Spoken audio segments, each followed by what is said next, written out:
Hello and welcome to my channel. This is Lisa with Lisa's Faith and Budget Planning channel. I'm excited to be here today. I'm excited to kind of show you my sinking funds, savings tracker, and my credit card log. So I'm doing a little bit different. I'm running out of time of doing videos for all my budgeting things that I wanted to do. So I'm doing a budgeting short basically. So I have everything already filled out and almost everything filled out, and I'm just going to kind of quickly run through my sinking funds. You guys do seem to like this video, but at the same time I don't have a lot to talk about in it other than what the last month's numbers were and what this month's numbers are and kind of where we're at.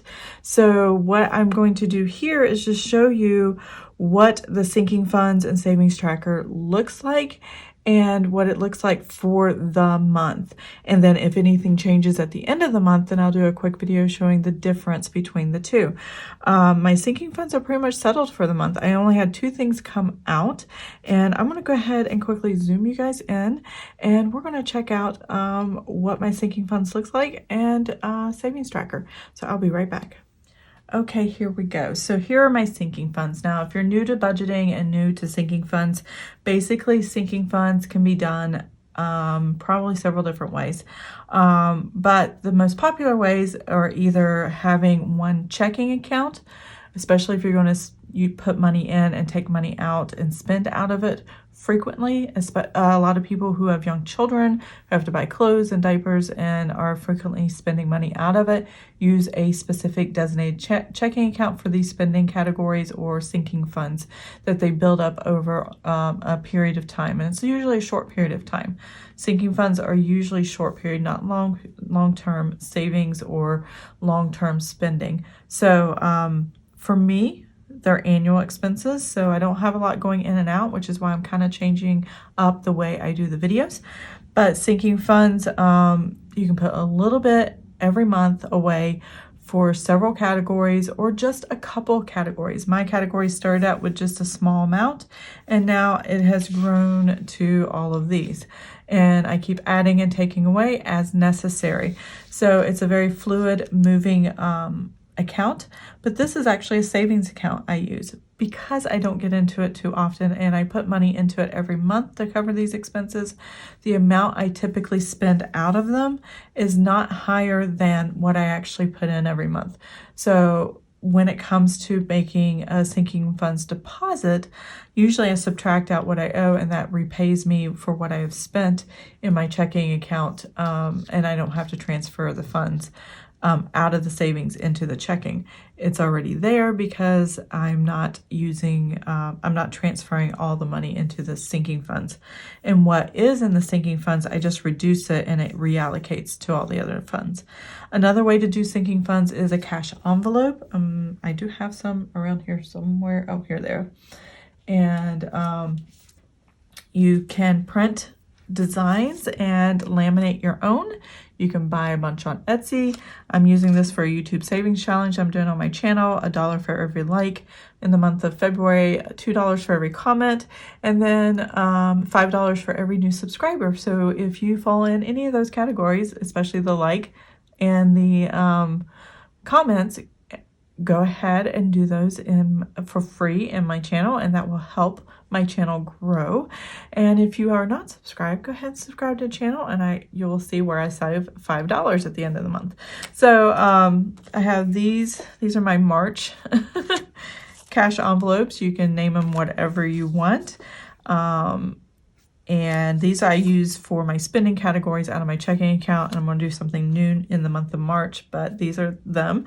But if you use a cash envelope, you can label it here Amazon Prime. And you can actually pull the cash out or use prop money to save what you need for your different amounts. So if you're saving and I would recommend whole dollar amounts, no change.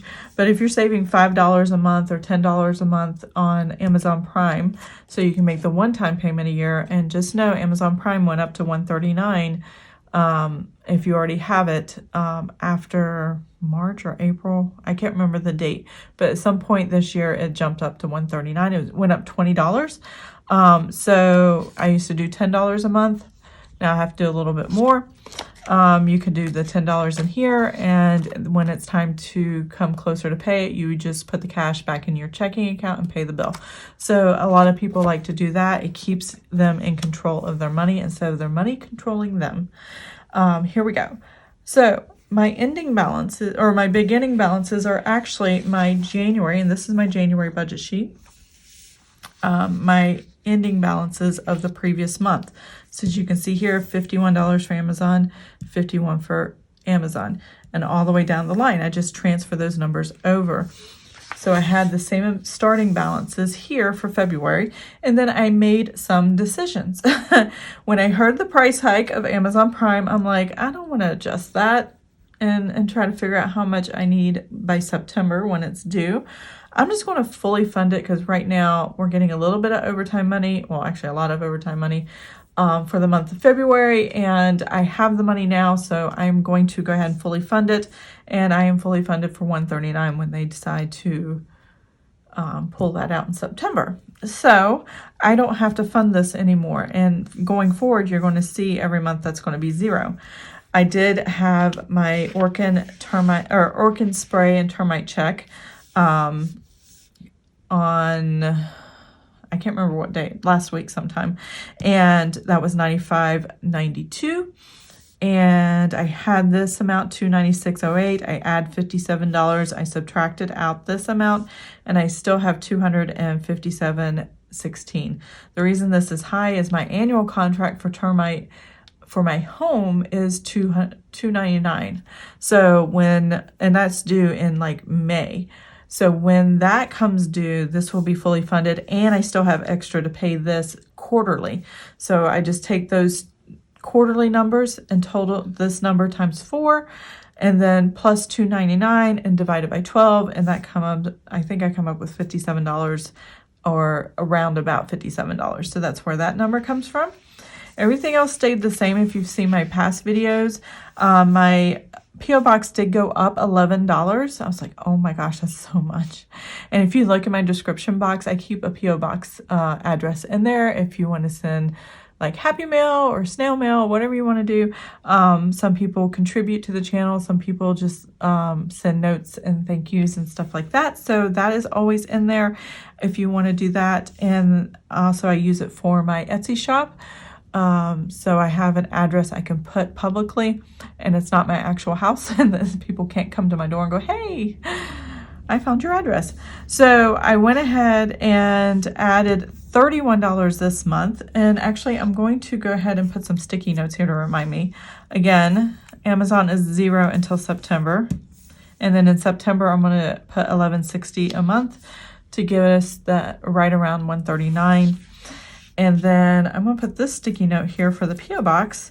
Even though I put $11 to cover for what I paid today for my P.O. Box to do the $116, it was $105? Is that it?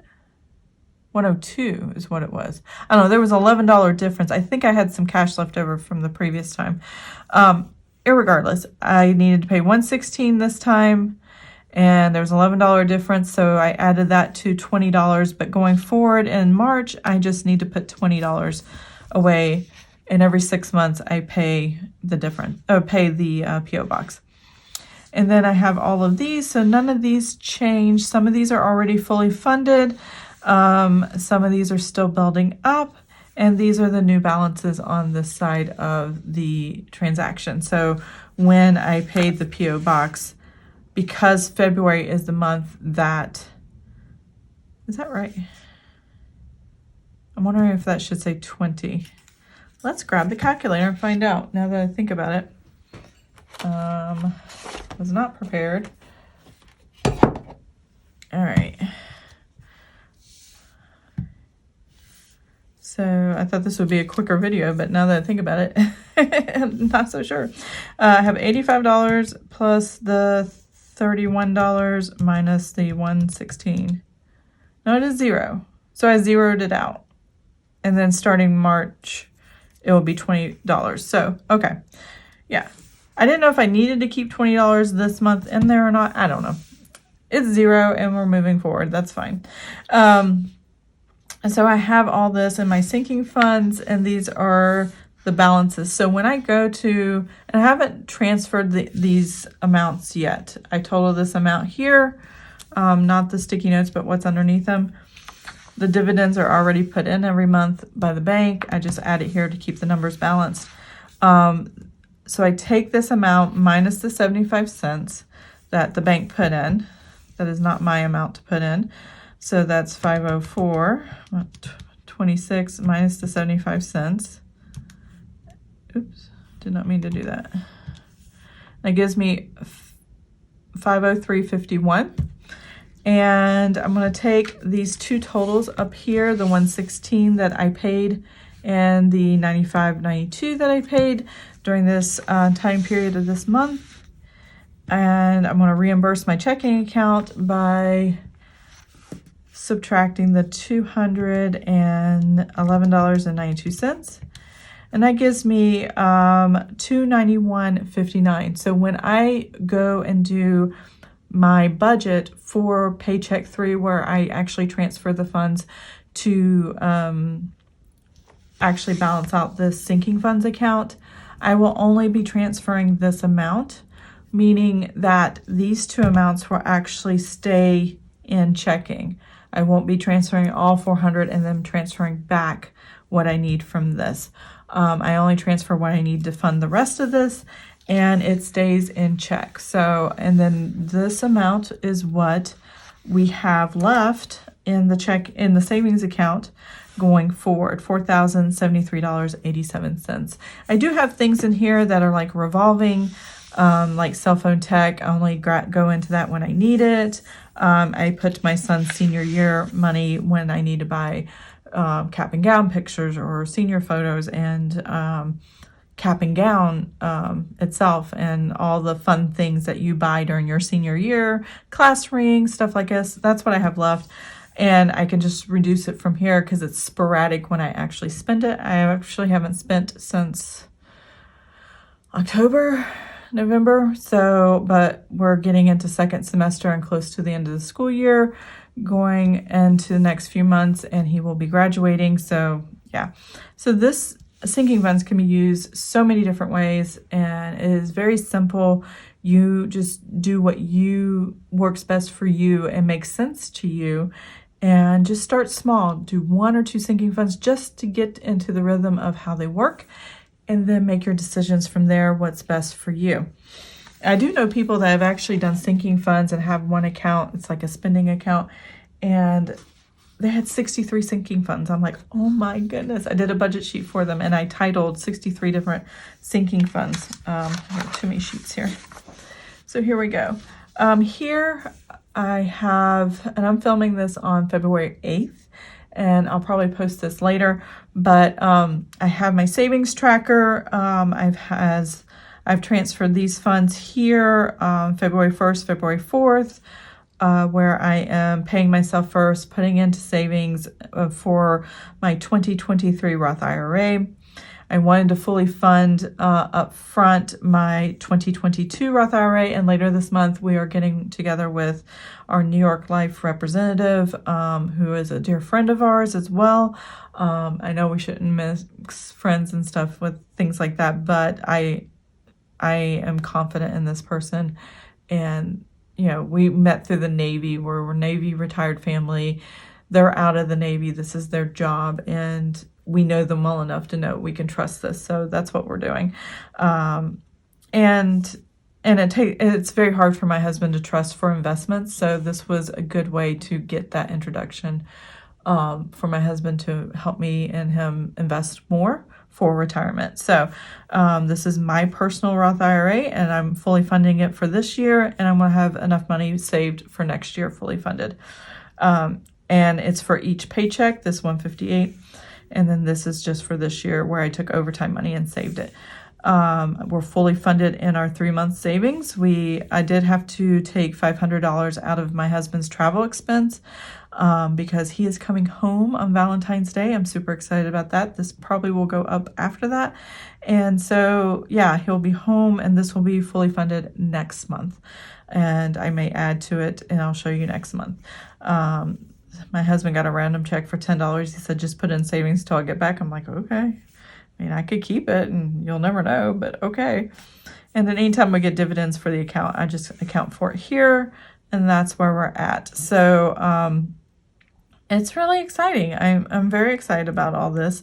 I don't have a total here, but if we just quickly, because I know I'm going to transfer this money, 158, and I don't think anything else is going to come out. We're just going to go ahead and do it, even though, and I'm using erasable pen. It's by Frixon. See if I can get it apart. So if I have to make any other adjustments, it is erasable. Oh, here, there's the logo. Frixon. I love these. It won't matter. So this is going to say 316 also. And let's get everything on screen. So we're going to total this up. And this is what my savings account is going to look like for long-term savings. So I have sinking funds where I have a savings account for annual expenses and quarterly expenses, and I only transfer when a little bit every month. Here, this is long-term savings. This is 3 months of our income spending for our family. So that's, let's see, let's just put it this way. This is travel expense savings where my husband travels. And when he travels, he gets reimbursed this, so I get to replenish it, but we have to use our own money to pay for like meals and stuff. So that was the 3 month, and then I have $300 left in the travel expense savings, and that $10 check that my husband got, and then, oops, I did that twice. 316 plus 316 plus 316. I'm very detail oriented, so I have to have it by date and separated out. Not everybody has to do it that way. It just helps me keep things straight in my head. So I did that 3 times plus the 6,000 until I take that money out, plus the 37.68 in interest. Now, more than likely that 6,000 will be gone at the end of the month, but right now, as the account sits, this is the number we're looking at. So I'm going to go ahead and kind of leave these numbers here the way they are. I might have to take that out and mark this as subtraction if they take it out this month or if they're going to take it out in March. I don't know how it's going to work, but our Roth, our appointment for our investments is at the end of February. So it may be March before things process. It may be the end of February when they process. If they do, I will use my little eraser and I will change it. So that is the number, $25,545.68. That's my savings tracker. And that's how I track my savings. These are long-term savings, and I run it like a sinking fund with categories, but it's basically a savings account. So I love that. Now these budget sheets that you see, I sell in an Etsy shop at Lisa's Faith Budget Plan. If you type in each word, just make sure you capitalize Lisa Faith Budget Plan, the first letter of each, and its keyword into one long. And I might change that. I might change it to all lowercase or something like that. I haven't decided. I was looking in their shop, and it's very key letter sensitive. And I was like, wow, I didn't realize it was that sensitive. So if you're looking for that, I have a link in the description box below. It makes it a lot easier. This is my credit card log. Every time I use my credit card, I start with a zero balance at the beginning of the month. If I do roll a balance over, I mark that here. This is my available credit, and each time a transaction comes out, there you go. I just mark it on here, and that's all I've gotten so far. And at the end of the month, this is filled up. Now I do, let's see if I can find my highlighters. Oops, I'm knocking, my desk is a mess. And so I'm trying not to knock stuff over, but not succeeding. All right, let's see. These two are planned items that I do every month. So I just kind of highlight those in yellow, and then I use black to kind of mark beside it when I just choose to use my credit card for something and then pay out of the buffer my checking account. But I always make sure I have the cash to do whatever I'm paying for on the credit card here. So that is everything. I'm gonna pop these back in my notebook and I'll be right back. Okay, there we go. Sinking fund savings tracker. Very simple, just a log method to keep straight and brain dump what you're doing with your money. And short-term savings, long-term savings. When you compartmentalize it like this and you dump it all on paper, there's less that you have to carry around in your mind, less stress, and the ability to add other things, joyful things into your life outside of where's the money, trying to keep track of that all in your brain. So I hope you enjoyed this video. If you did, please give it a thumbs up. If you want to see more of my videos, please subscribe to my channel, and I will see you guys next time. Have an amazing and blessed day. Bye.